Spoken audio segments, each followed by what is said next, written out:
Kembali di Sefrekuensi, 28 Oktober yang lalu kita sama-sama merayakan Hari Sumpah Pemuda. Dan momen ini sangat bersejarah karena pada Kongres Pemuda II ada 3 hal yang menjadi standing point di dalam Sumpah Pemuda. Yang pertama adalah kami, putra dan putri Indonesia, mengaku bertumpah darah yang satu tanah air Indonesia.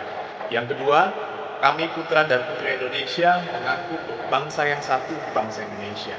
Dan yang ketiga, yang terakhir, kami putra dan putri Indonesia menjunjung bahasa persatuan bangsa Indonesia. Momen bersejarah ini menjadi momen yang penting, di mana generasi pemuda kita harus menjadi agen perubahan, menjadi agen yang penting tanpa membeda-bedakan keberagaman. Keberagaman harus menjadi dasar untuk kita semakin bersatu dan pemuda semakin menyatukan pemikiran, pandangan, dan gagasannya untuk Indonesia tercinta. Saya Aryawan Gunadi, inilah Sefrekuensi, sikap dan suara pemuda untuk Indonesia dan dunia.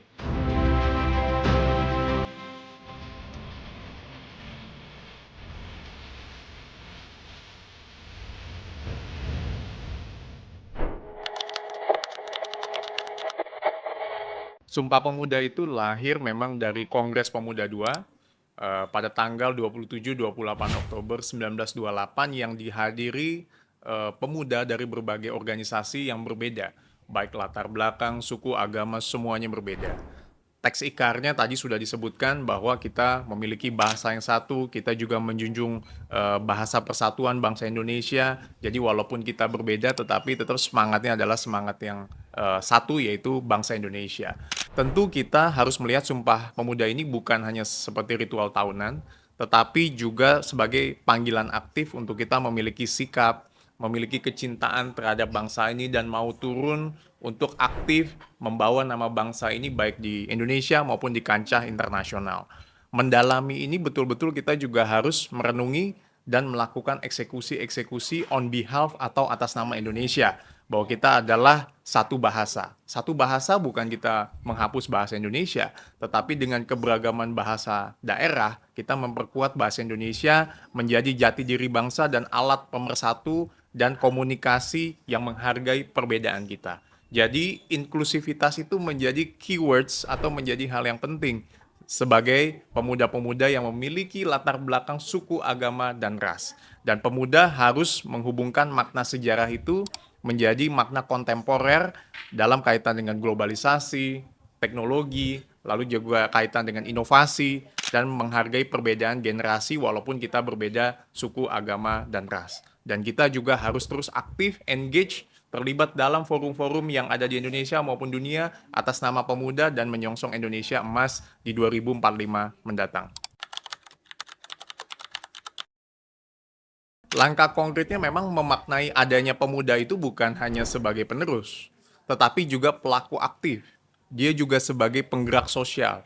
Dia juga adalah pemuda inovator. Dia adalah wirausahawan. Dia adalah diplomat budaya. Dia adalah orang yang aktif membangun atas nama bangsa Indonesia dan membangun masa depan bersama atas nama pemuda Indonesia. Peran pemuda ini vital karena mayoritas demografis kita akan diisi oleh anak-anak muda di Indonesia emas yang mendatang. Untuk itu, perbedaan itu bukan menjadi sesuatu yang dibesar-besarkan, tetapi menjadi sesuatu yang vital untuk kita selalu bersatu atas nama bangsa Indonesia, memajukan atas nama pemuda ke depan. Untuk itu, untuk para pemuda, pesan saya adalah aktif dalam banyak kegiatan, benahi UMKM, digitalisasi UMKM, advokasi keberagaman, terlibat dalam teknologi untuk ke depan, pendidikan, karakter, terutama pendidikan kewirausahaan yang memang akan banyak anak-anak Gen Z ke depan, anak-anak muda yang akan banyak terlibat di sana. Untuk dunia internasional, saya kok mempunyai saran bahwa kita pemuda Indonesia harus berani mengambil langkah. Kita harus fight untuk dan atas nama Indonesia di kancah internasional. Anak-anak Indonesia ke depan butuh peran sertanya untuk bisa mendukung bangsa kita ke depan. Kita harus fight atas nama bangsa Indonesia di kancah internasional dalam melakukan diplomasi budaya, diplomasi internasional, dan membela nama Indonesia ke depan di kancah internasional. Jadi itu langkah konkret yang bisa dilakukan sehingga kita betul-betul peran pemuda itu bisa membawa nama baik bangsa Indonesia di era yang mendatang. Kita melihat bahwa dalam pemerintahan Pak Presiden Prabowo dan didampingi orang muda Bapak Gibran memang menempatkan orang-orang muda dalam ruang-ruang program-program pemerintah, baik kepada duta diplomasi budaya, pelaku isu wirausaha, dan juga mitra dalam kebijakan-kebijakan pemerintah. Kita lihat banyak anak-anak muda sekarang berperan banyak di dalam pemerintahan Presiden Prabowo dan Wakil Presiden Bapak Gibran. Tentu panggung ini harus terus dilestarikan, panggung ini harus diperbesar supaya bakat-bakat anak muda terus aktif di dalam forum kepemimpinan dunia, baik yang di Indonesia maupun di kancah internasional. Kita harus banyak membuka pelatihan, inkubasi, maupun kolaborasi antara pemerintah swasta yang banyak melibatkan anak-anak muda di daerah. Karena saya yakin banyak anak-anak muda daerah yang memiliki mimpi yang besar tapi belum mendapatkan kesempatan untuk bersekolah, belum mendapatkan akses pendidikan yang layak, belum mendapat akses kesehatan yang layak. Disitulah peran dari pemerintah, masyarakat, sektor swasta, dan peran pemuda untuk mendorong supaya mereka ini bisa di dalam pemerintahan mendukung sehingga Indonesia Emas 2045 bisa tercapai. Dan anak muda memang harus dilibatkan dalam diplomasi digital dan budaya supaya bisa mewakili forum-forum Indonesia di kancah internasional supaya bisa mewakili nama bangsa Indonesia untuk ke depan. Dan pemerintah juga perlu menargetkan partisipasi aktif dari generasi muda kita dalam kaitan dengan pengambilan kebijakan, musyawarah, maupun kegiatan-kegiatan yang bisa mendukung kebijakan pemuda untuk ke depan. Dan tantangannya itu memang tentu akan menjadi besar karena tantangan itu kan akan semakin banyak karena program pemerintah juga pasti akan semakin banyak dan ini adalah tantangan yang perlu kita sama-sama atasi untuk kedepannya. Iya, banyak sekarang anak-anak muda kita yang berperan aktif di dunia internasional. Melalui forum-forum seperti Indonesian EYD, Indonesian Youth Diplomacy, banyak anak-anak muda kita yang involved di sana. Dan ini akan baik sekali karena akses ini akan memberikan kesempatan banyak anak muda untuk berkontribusi dalam kebijakan-kebijakan pemerintah di internasional. Dan ke depan ini menjadi medium global untuk meningkatkan kapasitas diri mereka, bagaimana mereka involved dalam international cooperation ataupun kebijakan-kebijakan internasional.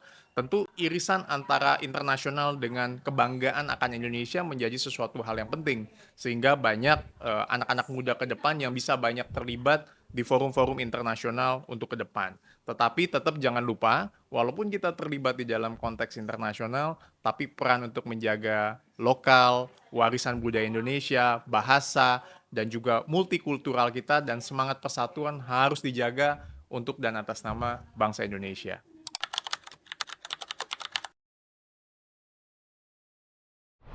Iya, jadi solidaritas pemuda dan pemuda Indonesia untuk memperkuat jaringan global ini akan memperkuat transfer teknologi. Makanya banyak anak-anak muda Indonesia yang berkiprah di dunia internasional, sekolah, ataupun bekerja, ataupun banyak diaspora kita yang ada di internasional. Inilah tantangannya kita pemerintah dan rakyat, bagaimana anak-anak muda kita juga kembali ke Indonesia membangun negaranya sehingga sama-sama kita build our nation, build Indonesia, supaya Indonesia ke depan itu memiliki satu tantangan bisa bersaing di era global karena semakin banyak negara-negara maju yang terus berkompetisi. Kita lihat di Amerika, di China, belahan Eropa, di Australia, bahkan di Asia, mereka investment ke anak-anak muda. Dan Indonesia pun juga akan invest ke anak-anak muda. Solidaritas pemuda ini juga penting antar ras, lintas suku, dan lintas agama. Karena itulah kekayaan Indonesia. Lintas suku, lintas agama, lintas ras dan budaya adalah kekuatan bangsa Indonesia karena dengan generasi muda ditanamkan keberagaman akan budaya, keberagaman akan perbedaan, itulah kunci persatuan bangsa kita untuk menghadapi era globalisasi, terutama tantangan internasional ke depan. Putusan daripada Permanent Court of Arbitration sudah keluar. Dan memang keputusan Indonesia untuk menolak visa dengan dasar bahwa Undang-Undang Dasar 45 kita menolak segala penjajahan, penindasan itu adalah konstitusi yang paling tinggi yang dianut oleh Indonesia. Sehingga dengan dasar putusan Permanent Court of Arbitrations itu menjadi dasar dan Indonesia pun memiliki satu legal standing untuk melakukan penolakan visa. Solusi Presiden Prabowo di forum internasional PBB dan itu ada di dalam speech Pak Prabowo di PBB mengenai two state solution adalah menjadi salah satu solusi yang baik dan solusi yang diinginkan oleh dunia saat ini, di mana Indonesia akan bisa mengakui Palestina sebagai negara yang merdeka, akan tetapi two state solution juga menghargai Israel dengan dasar mengakui kemerdekaan dari Palestina. Artinya dua state solution ini akan menjadi sesuatu yang penting karena kebijakan Indonesia, politik luar negeri Indonesia kan adalah politik luar negeri yang bebas aktif. Artinya kita menghargai baik negara Palestina dan Israel. Tentu segala penindasan, penjajahan, kelaparan, dan orang-orang yang menjadi korban di Gaza, kita mengutuk perbuatan-perbuatan yang memang tidak sejalan dengan internasional maupun hukum internasional yang berlaku. Tetapi memang dasar humanities itu adalah menjadi hal yang utama. Konstitusi adalah menjadi hal yang utama karena itu adalah dasar negara kita, karena itu adalah undang-undang dasar yang harus kita hargain dan harus kita pedomani sehingga menjadi dasar bangsa Indonesia untuk melakukan tindakan demikian. Iya, tekanan secara global untuk para pemuda bukan hanya di Indonesia dan di dunia akan semakin tinggi dari sisi teknologi, dari sisi perang, dari sisi kelaparan, dari sisi bentuk penindasan kemanusiaan itu akan terus fenomena itu akan terjadi dan mungkin ada hal-hal lain yang kita tidak tahu ke depan akan seperti apa. Tantangan untuk pemuda saat ini itu akan menjadi challenge untuk kita menaik level, untuk kita quantum leap sehingga pemuda kita itu bisa terus bertumbuh. Pemuda kita itu terus bisa run the show, bisa menunjukkan eksistensinya dan akhirnya pemuda Indonesia bisa menjadi pemenang. Inilah kata kuncinya, pemuda Indonesia harus bisa play the role, pemuda Indonesia harus bisa menjadi pemenang pada eranya nanti. Kuncinya adalah ditentukan masa sekarang, kita juga harus bisa menghadapi tekanan global, tetapi prinsip-prinsip humanitis, prinsip-prinsip penghargaan akan hak asasi manusia, prinsip sincerity, saling menghargai toleransi, dan saling mengakui keberagaman, juga dibekali pemuda kita kompetensi untuk menghargai sosial dan budaya, memahami aturan internasional, norma HAM, etika olahraga, ini menjadi sesuatu hal yang penting. Jadi sekali lagi tekanan global itu menjadi sesuatu hal yang pada akhirnya biasa-biasa dan pemuda tetap harus melakukan refleksi kritis atas kejadian-kejadian yang mungkin akan kita hadapi ke depan. Kuncinya adalah sekali lagi kita harus menjadi pemenang, pemenang-pemenang dan menjadi tuan rumah di negara sendiri dan menjadi pemuda yang menang di era globalisasi yang penuh dengan daya saing dan competitiveness.